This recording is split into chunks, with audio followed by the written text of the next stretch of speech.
बिस्मिल्लाहिर्रहमानिर्रहीम, अस्सलाम वालेकुम। मेरा नाम डॉक्टर अहमद एजाज है और आज हम बात करेंगे कि root cause of low motility, low sperm, also known as asthenospermia. अब इसकी जो काजेज़ हैं वो क्या हैं और हम इसको किस तरह एड्रेस कर सकते हैं। और आजकल जो है लाइफस्टाइल के तौर पे आप समझ लें कि ये एक इशू आ रहा है और हर घर में कोई ना कोई आपको केस ऐसा मिलेगा, हर फैमिली के अंदर कोई ना कोई केस आपको मिलेगा कि बावजूद हर तरह का इलाज कराने के औलाद नहीं हो रही और बहुत सारे लोग जो हैं वो जोड़े परेशान हैं। अब इसकी जो काजेज़ हैं वो वेरियस काजेज़ हैं। इसकी जो एसेंशियल जो रूट काजेज़ हैं अगर हम उनकी बात करें तो उसमें अप्रोप्रिएट जो है वो अगर ट्रीटमेंट और अगर लाइफस्टाइल जो है हम उसको एड्रेस कर सकें तो फिर ये है कि इसके काजेज़ ठीक होंगे। जब काजेज़ ठीक होंगे तो मामलात ठीक हो जाएंगे।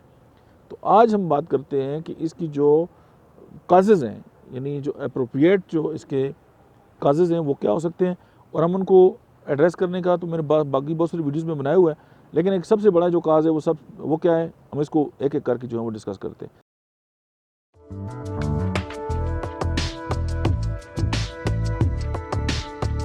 सबसे पहले जो है वो हार्मोनल इम्बैलेंस है।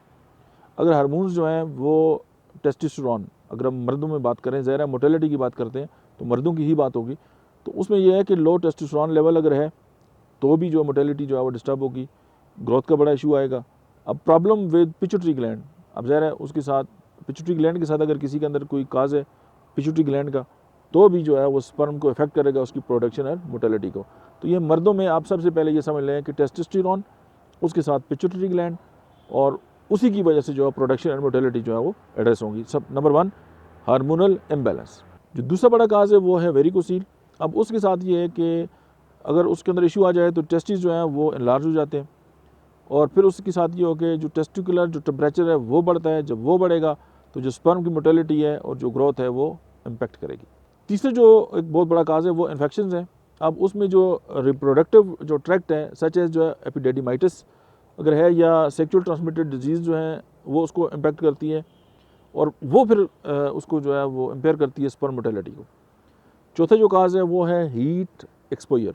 अगर एक बंदा है वो बहुत ज़्यादा हीट के अंदर रहता है, धूप पे काम करता है, वो तंदूर पे काम करता है, रोटियां लगाता है, हर वक्त चूल्हे के पास होता है, हार्ड टब इस्तेमाल करता है, फ्रिक्वेंटली इस्तेमाल करता है, ये टाइट अंडरवेयर इस्तेमाल करता है या लैपटॉप गोद में रख के काम करता है, तो वो कैन अफेक्ट स्पर्म मोटेलिटी।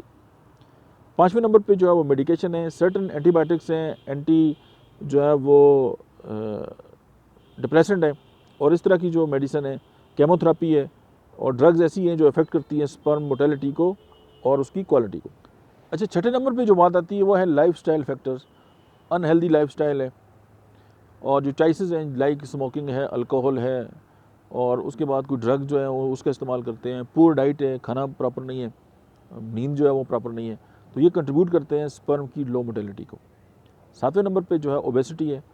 अगर एक इंसान है बहुत ज़्यादा ओवरवेट है तो वो भी इफेक्ट करेगा उसके हार्मोन्स को और उसके स्पर्म मोटेलिटी को। ज़ाहिर है ओबेसिटी के साथ उसका स्ट्रेस हार्मोन में इन्वॉल्व है, इंसुलिन इन्वॉल्व है और थायराइड इन्वॉल्व है। 8वें नंबर पे जो है वो जेनेटिकल फैक्टर्स हैं और कुछ केसेस में जो है जो जेनेटिकल फैक्टर्स हैं वो बहुत ज़्यादा जो है रोल प्ले करते हैं, तो ज़ाहिर है स्पर्म क्वालिटी लो होगी। 9वें नंबर पे जो है वो न्यूट्रिशनल डिफिशेंसीज हैं, जैसे लैक ऑफ एसेंशियल न्यूट्रिएंट्स हैं, लाइक जिंक है, विटामिन सी है, फोलेट है और ये जो स्पर्म की मोटेलिटी है उसको इफेक्ट करते हैं। 10वें नंबर पे जो है वो स्ट्रेस है। Chronic stress can lead to hormonal imbalance और वो इफेक्ट करता है क्वालिटी और मोटेलिटी को। 11वें नंबर जो है वो है रेट्रोग्रेड एजुकुलेशन। सीमेन जो है वो बजाय इसके कि वो एजुकुलेट हो वो ब्लैडर के अंदर जो है वो दाखिल हो जाते हैं, तो दैट्स वाई जो है वो एजुकुलेशन प्रॉपर नहीं होती और ज़ाहिर मोटेलिटी भी कम और सारे मामलात कम और जो इशू है वो उधर का उधर रहेगा। इसको भी एड्रेस करने की ज़रूरत होती है क्योंकि ये एक बहुत मेडिकल कंडीशन है, तो ये जो है वो इसको इफ़ेक्ट करती है। और जो 12वें नंबर पे बात है वो है ऑब्स्ट्रक्टिव फिजिकल ब्लॉकेज। अगर किसी भी इंसान का जो रिप्रोडक्टिव सिस्टम है उसकी जो ट्यूब्स हैं अगर वो ब्लॉक हैं तो फिर अगर और उसकी वजह क्या हो सकती है, कोई पुरानी जो है वो सर्जरी हो चुकी है, कोई स्कार बना हुआ है, तो वो जो ट्यूब्स अगर जो जिस रास्ते से उसने ट्रैवल करके आगे आगे स्टोर होना है अगर वो ब्लॉक है तो फिर ये है कि वो ऑब्स्ट्रक्टिव एजोस्पर्मी होगा और औलाद होने के चांसेस नहीं होते और स्पर्म भी नहीं होंगे। ये जो 12 काजेज़ हमने आपके सामने रखे हैं, इनमें आप खुद भी अपने ऊपर गौर करें, और आपको लगता है तो जब आप अपने डॉक्टर के पास आएँ तो आप उससे ज़रूर शेयर करें कि जी ये इशू है, आप इसको भी देख सकते हैं। मुझे उम्मीद है कि ये वीडियो बहुत सारे लोगों के काम आएगी, और आप जो इस तलाश में हैं कि हम भी जो है साहिब औलाद हो जाएँ, तो ये वीडियो आपकी बहुत हेल्प करेगी। आपका बहुत बहुत शुक्रिया।